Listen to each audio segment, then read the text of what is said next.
Bueno, vamos a ver electrólisis y para ello vamos a recordar un poquito acerca de lo que es una celda electrolítica. Una celda electrolítica es prácticamente cualquier recipiente donde haya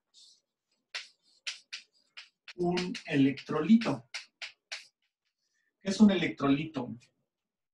Un electrolito es, vamos a definirlo, un electrolito es cualquier fluido, principalmente un líquido, aunque no necesariamente, que conduzca electricidad.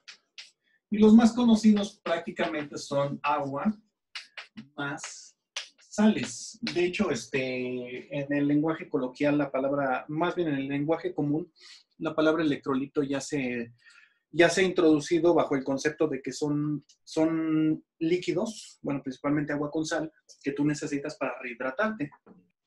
Pero básicamente nace de la palabra que conduce la electricidad, no que sirve para hidratarte. Y bueno, cuando tú pones en una celda electrolítica dos cables conductores de electricidad y a ellos pones una fuente de poder, uno va unido a la terminal positiva y otro a la terminal negativa. Y como saben, la terminal negativa, los electrones se van a mover de la terminal negativa hacia la positiva. Y eso ocasiona que algunas sustancias sufran el fenómeno conocido como electrólisis. Que bueno, entonces, ¿qué es la electrólisis? Electrolisis. Lisis significa cortar. Y electro, pues electricidad. Entonces es cortar por medio de la electricidad. Entonces, cuando sufren la electrólisis algunas moléculas, por ejemplo el agua se va a transformar en hidrógeno, el cual viaja, bueno, con carga positiva, más oxígeno con carga negativa. Para que eso esté balanceado, tendremos que tener un 2 aquí, un 2 acá y un 1 aquí. Y entonces ya está balanceado. Esta molécula que se va a formar con una carga positiva se llama catión. Y esta que se forma con una carga negativa se llama anión.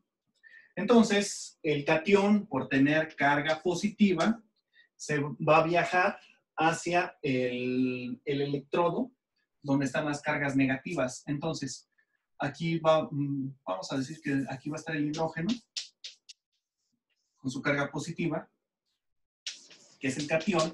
Entonces, al polo donde viaja el catión, a se le llama cátodo. Y el anión, como tiene carga negativa, va a viajar hacia acá. Entonces, el oxígeno va a viajar hacia el polo positivo y donde viaja el anión, se llama ánodo. Y entonces, los electrones siempre van a fluir del polo negativo hacia el polo positivo. A diferencia de lo que se maneja en electrónica clásica, por ejemplo, si tú tienes una fuente de poder, que puedes representar así, más, menos, tú pones un circuito, ya nada más para que no esté en corto el circuito, ponemos una resistencia. Entonces, nosotros a partir del polo positivo, de la terminal positiva, decimos que sale la corriente. Y los electrones en realidad fluyen al revés. Esta corriente que nosotros estamos manifestando de esta forma, la estamos suponiendo de esta manera, que es como si fueran los protones los que se mueven, como si fueran las cargas positivas. Las cargas positivas. Porque en un principio se pensaba que eran las cargas positivas las que se movían. Ya después, con varios experimentos, el más famoso fue el experimento del pararrayos de Benjamin Franklin, donde hizo volar un papalote en una noche de tormenta con una llave, y un rayo cayó en la llave, atrayendo hacia las cargas negativas. Demostraron así que las que se mueven son las cargas negativas, no las positivas.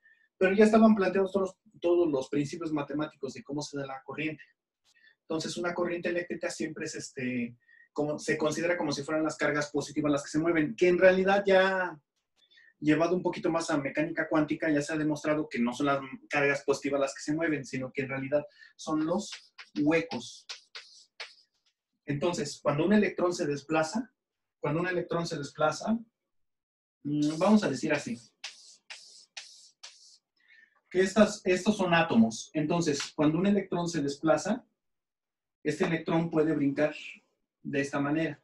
Y entonces, cuando este electrón se desplace hacia acá, va a hacer que este otro electrón se desplace y lo va a empujar, quedando este espacio vacío completamente. Entonces, este se va a decir que es un hueco. Y entonces, esto mismo se diría que lo que se desplazan son huecos, no los electrones.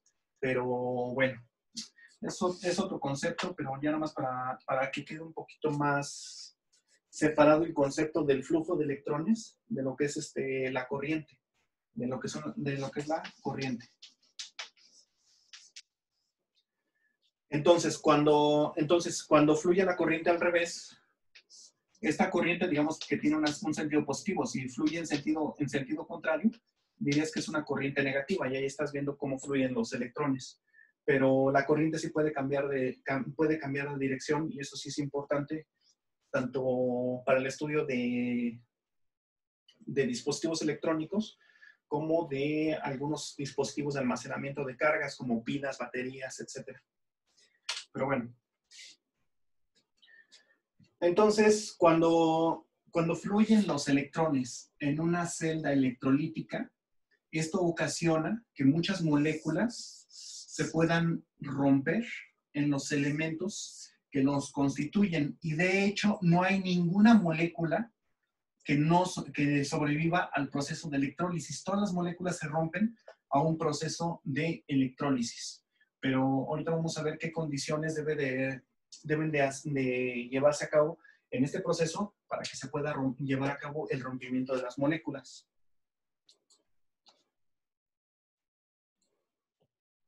Y bueno, entrando un poquito más en los detalles de las sustancias que pueden ser sometidas al proceso de electrólisis, tenemos primeramente que las sustancias más sensibles al proceso de electrólisis son las sales iónicas.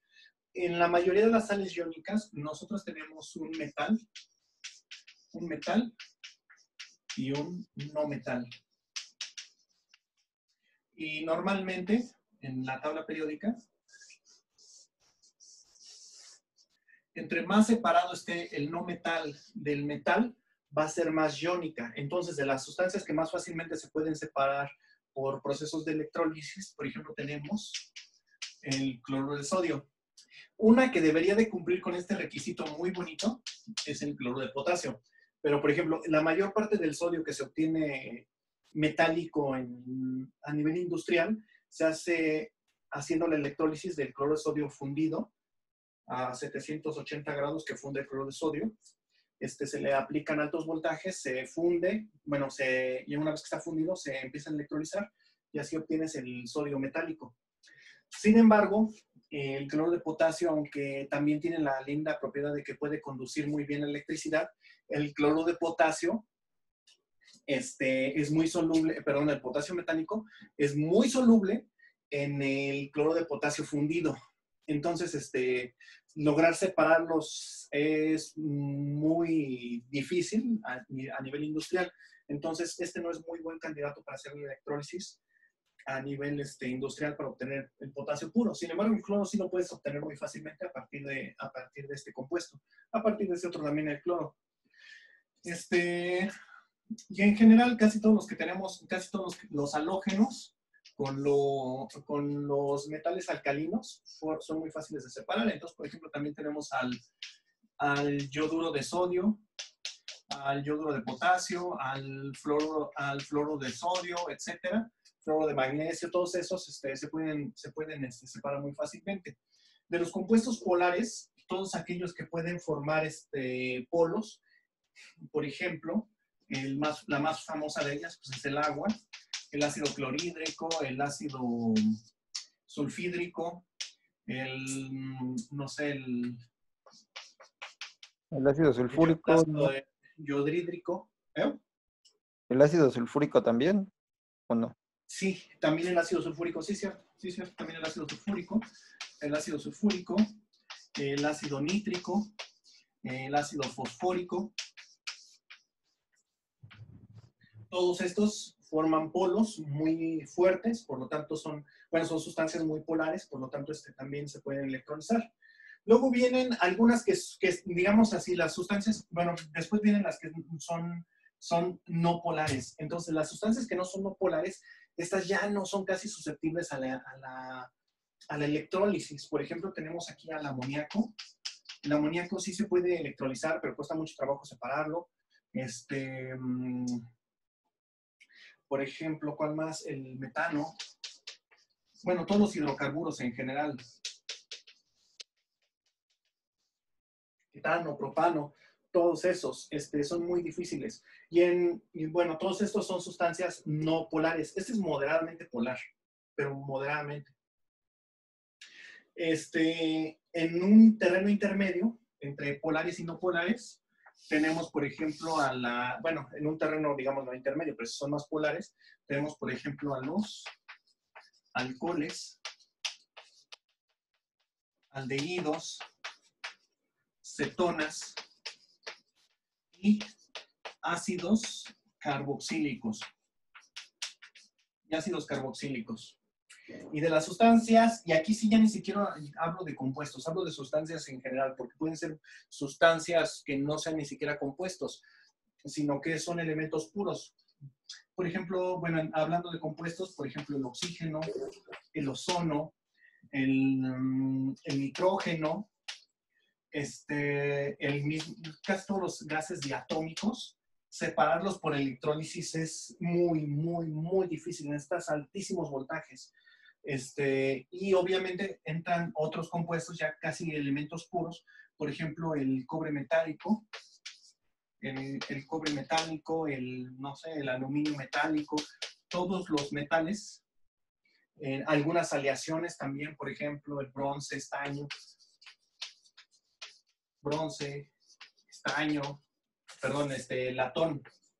latón, el latón también tiene estaño,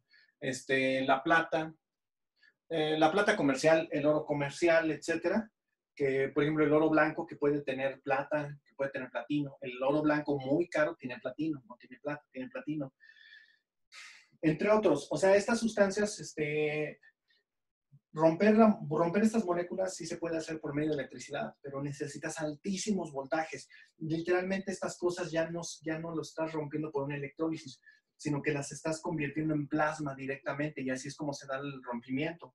Lo mismo que en estas otras sustancias. O sea, realmente estas conducen tan fácilmente la electricidad que al pasarles grandísimas corrientes es más fácil que se queme el alambre, el conductor, que pueda reaccionar con el oxígeno que hay cerca o con cualquier otro elemento que esté cerca, que reaccione químicamente a que se separe. Por eso en realidad estas sustancias, cuando se encuentran a baja presión y ionizadas, se pueden utilizar como conductores, sobre todo los gases. Los metales, pues estos son conductores por sí solos. Pero bueno. Entonces, por ejemplo, para recubrir una sustancia, por ejemplo, hagan de cuenta que ha pasado de que quieres cubrir, no sé, un zapatito de un bebé de bronce, porque tu niño ya creció, pero lo quieres mucho y quieres recordar cuando era bebé, entonces lo quieres cubrir de bronce o de cobre o de oro. Lo que debes de hacer es recurrir a alguna sal. Pues por ejemplo, si lo quieres recubrir de plata, se utiliza nitrato de plata para hacer la electrólisis. Entonces, pones el zapatito en el polo negativo donde se va a depositar la plata, y la plata se va a depositar sobre el zapatito y ya queda el zapatito plateado. Si lo quieres recubrir, no sé, por ejemplo, de cobre, se utiliza mucho cloro de cobre para hacer el recubrimiento, o si lo quieres hacer un galvanizado, se utiliza también el cloro de zinc o el sulfato de zinc, para hacer es cobre, zinc. También se utiliza mucho el sulfato de zinc para hacer el galvanizado, que es recubrir con zinc, y así para los distintos metales. Sobre todo se utilizan sales iónicas para hacer el recubrimiento metálico. Las sustancias polares se utilizan principalmente para obtener los elementos puros, no tanto para hacer un recubrimiento metálico. Por ejemplo, para obtener hidrógeno, la sustancia más utilizada es el agua, aunque también se pueden utilizar algunas de las otras que están ahí. Incluso el metano también se ha obtenido hidrógeno a través de la electrólisis del metano, pero requiere muy altos voltajes. Ese es un gran inconveniente para hacer hidrólisis a partir de metano. Bueno, llegó el turno de hablar de, para mí, uno de los científicos más importantes de la historia, una de las personas que ha trabajado más cosas variadas, yo considero después de Isaac Newton y de Pasteur. Ahora sí que mi tercer científico favorito es Michael Faraday. Michael Faraday era de una familia humilde. Él pues, carecía de estudios universitarios. Él trabajaba en una encuadernadora donde podía tener acceso temporal a muchos libros científicos que llevaban para encuadernar, y los veía y los leía y hacía sus propios apuntes. Hacia principios de 1800, del siglo de 1800, una universidad en Inglaterra estaba ofreciendo cátedras abiertas para quien deseara participar en ellas. El que daba las cátedras era un científico llamado Humphry Davy. Davy un día solicitó una persona que le apoyara en el laboratorio para limpieza, sobre todo. Michael Faraday se ofreció. Michael Faraday asistía a las conferencias y de hecho le mostró a Davy sus cuadernos de apuntes, porque tenía muchos. O sea, le mostró todas sus notas, que realmente era una persona dedicada que tenía amor por lo que él escuchaba, porque ni siquiera por lo que él practicaba, porque él todavía no hacía nada de ciencia, solamente escuchaba y se emocionaba y tenía pasión, porque de hecho, o sea, ya tenía muchos apuntes de todos los experimentos posibles que podía realizar.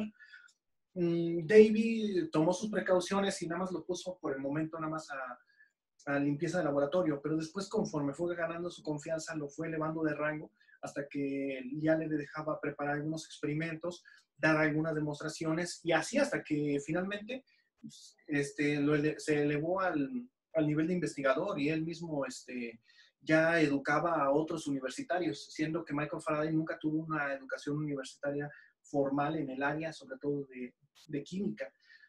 Y una de las frases más bellas fue que cuando Davy ya estaba avanzado en edad, ya se iba a retirar, en una entrevista le preguntaron que cuál había sido su mayor descubrimiento. Bueno, dentro de sus descubrimientos de Davy estuvo la electrólisis y cómo realizarlo con pilas voltaicas, que por cierto para esa fecha ya se estaban manejando mucho las celdas galvánicas, que es lo que sigue que trabajó Faraday, ahorita vamos a hablar de eso. Entonces, David, cuando estaban entrevistándolo, dijo, mi mayor descubrimiento del que estoy más orgulloso es de haber descubierto a Michael Faraday. Y Faraday, como buen investigador, dejó una escuela pues bastante duradera, porque Faraday no tenía formación matemática, carecía mucho de la formación matemática, pero no de la información, no de la intuición científica para realizar experimentos exitosos. Tuvo muchos fracasos, como todos los científicos, pero al final supo aprender de sus fracasos y hacer experimentos fructíferos que llevaron a muchos descubrimientos importantes, entre ellos el transformador eléctrico, la celda galvánica, los capacitores, entre muchas otras cosas. Dentro de sus pupilos estuvo un buen matemático que tampoco fue reconocido en su tiempo hasta que murió. Los mismos físicos le dieron reconocimiento a él, que es Maxwell. Otro que es de la escuela, y bueno, de hecho de la escuela de Maxwell y de Faraday nació prácticamente casi toda la teoría atómica, siendo que al mismo Faraday fue muy criticado porque no tenía formación científica, sobre todo por parte de los físicos, de que por qué alguien sin formación física daba clases. Ya saben, en sus tiempos también, por ejemplo, Pasteur también recibió muchos ataques por parte de los catedráticos de la Universidad de Toulouse por su invención rara de las bacterias y esas cosas, levaduras, que esas cosas no existen. Pero bueno, Entrando ya de nuevo en el tema, que por cierto me quedan 4 minutos, Faraday encontró que el número de moles, vamos a representarlo con, bueno, sí, N es el número de moles de una sustancia, depende de la carga que se esté suministrando. U es la carga y se mide en coulombs, depende de la carga, por Z. Z vamos a decir que es la valencia, valencia del elemento en cuestión. Y de su constante, que es F, que es la constante de Faraday. Después se supo, porque para esa fecha todavía no se sabía, que la constante de Faraday, que su valor es de 96.485 coulombs sobre mol,